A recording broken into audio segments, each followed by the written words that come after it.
ketika seseorang sedang marah dan dia segera membaca aku berlindung kepada Allah dari setan yang terkutuk, maka hilanglah dengan izin Allah kemarahannya. Jadi membaca ta'awudz itu tidak harus ketika dibaca sebelum baca Quran, tapi ketika kita menghadapi persoalan-persoalan kehidupan kita, kan ini memproteksi kita secara rohani dari dorongan setan, yang setan itu kan karakternya selalu menjauhkan kita dari hal-hal yang baik.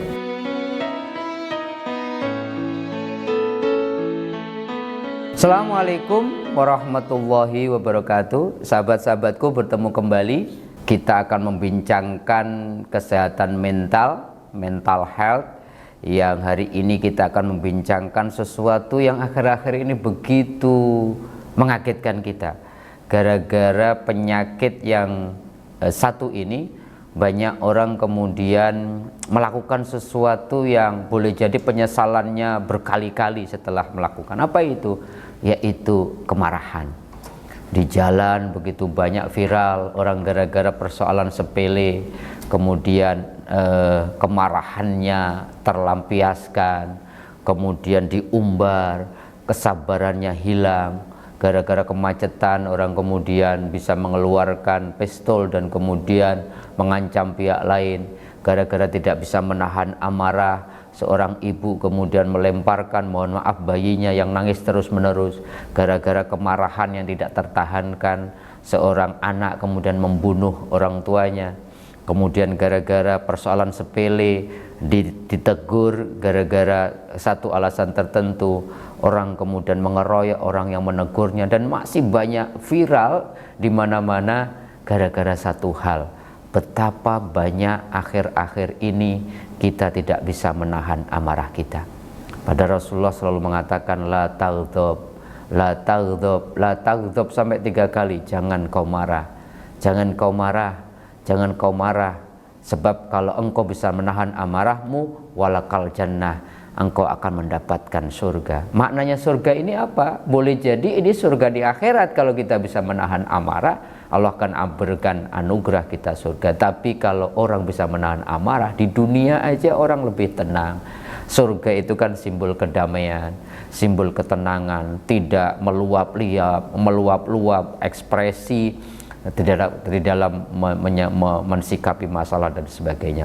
Bahkan Al-Quran dalam surat Ali Imran ayat 154 mengatakan salah satu ciri orang mukmin yang sempurna adalah wal kadhiminal ghaidh, orang-orang yang mampu menahan amarahnya, wal afina anin nas, dilanjutkan dengan kalimat dan dia orang-orang yang dengan keluasan hatinya mampu dan mau memaafkan orang lain. Di satu sisi dia bisa menahan amarah, tapi di sisi yang lain ketika ada orang yang berbuat salah dengan dia berkenan, ridho, punya keluasan hati dan dada untuk memaafkan orang lain. Ini saya kira menjadi penting ya, karena gara-gara kemarahan ini banyak orang kemudian menimbulkan kerusakan yang tidak dipikirkan sebelumnya. Dahsyatnya Masya Allah, gara-gara kemarahan ini sebuah negara boleh jadi hancur. Gara-gara kemarahan ini yang tidak tertahankan boleh jadi perang kemudian berkobar dan sebagainya. Gara-gara tidak bisa menahan kemarahan rumah tangga hancur dan seterusnya dan seterusnya. Oleh karenanya apa? Oleh karenanya tips apa yang kita bisa lakukan agar kita tidak terserang penyakit mental yang namanya kemarahan ini, atau dalam bahasa agama ini penyakit hati ya. Yang pertama, kalau orang sedang marah, kemarahan itu muncul gara-gara orang terlalu menganggap besar dirinya, sehingga kemudian ketika dia merasa lebih hebat, lebih pandai, lebih kaya, sehingga muncul apa? Kesombongan. Sebab kalau orang sudah merasa hebat, merasa lebih besar dari orang lain, dia selalu orientasinya dirinya.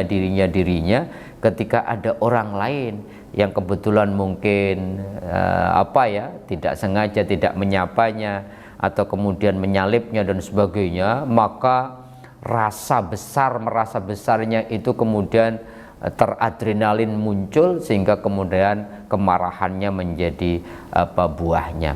Dan ini saya kira harus segera disikapi. Sebab kalau orang selalu menganggap besar dirinya, maka kemarahan akan sering muncul dan mudah keluar dan tidak tertahankan.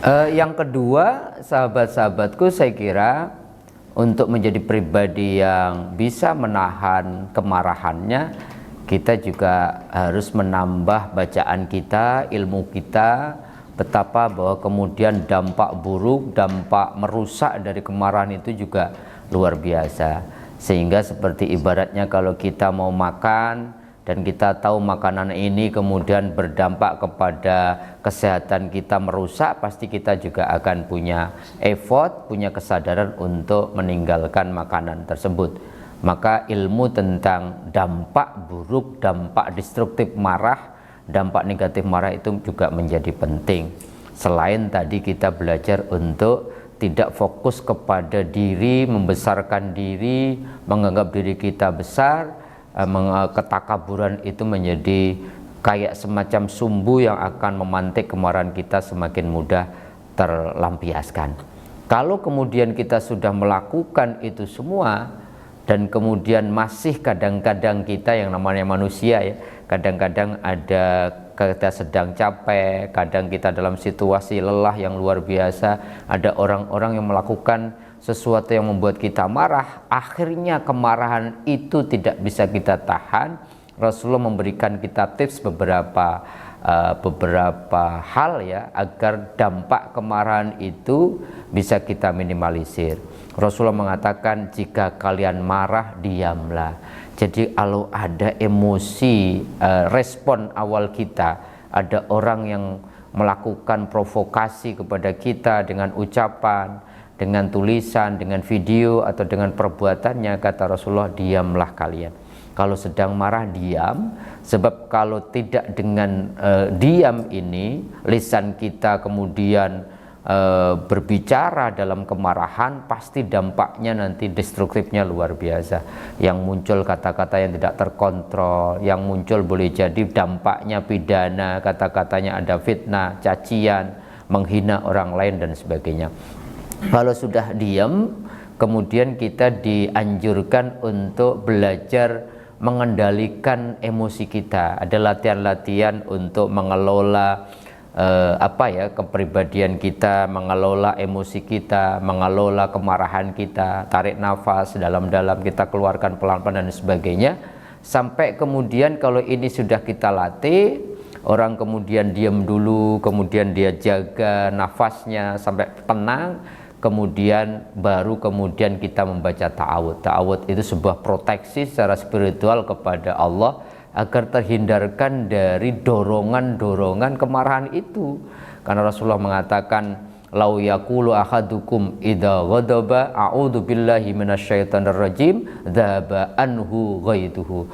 Ketika seseorang kemudian sedang marah dan dia segera membaca, aku berlindung kepada Allah dari setan yang terkutuk, maka hilanglah dengan izin Allah kemarahannya.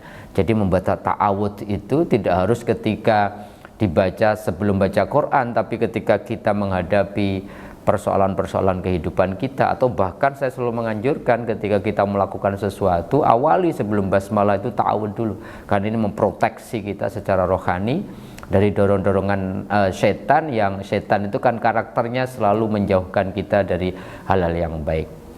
Kalau sudah membaca ta'awudz tapi mungkin ya kemarahannya begitu luar biasa karena yang kita lihat memang betul-betul ekstrim, maka kemudian dianjurkan untuk berwudu. Dengan berwudu kemudian diharapkan ada reda, diharapkan ada ketenangan, karena Rasulullah juga mengatakan innal ghadaba minasyaiton, sesungguhnya kemarahan itu sifat syaitan. Wasyaitonu, dan setan itu khuliqa minnar, dan setan itu diciptakan dari api, maka kemudian yang bisa memadamkan api itu cuman air.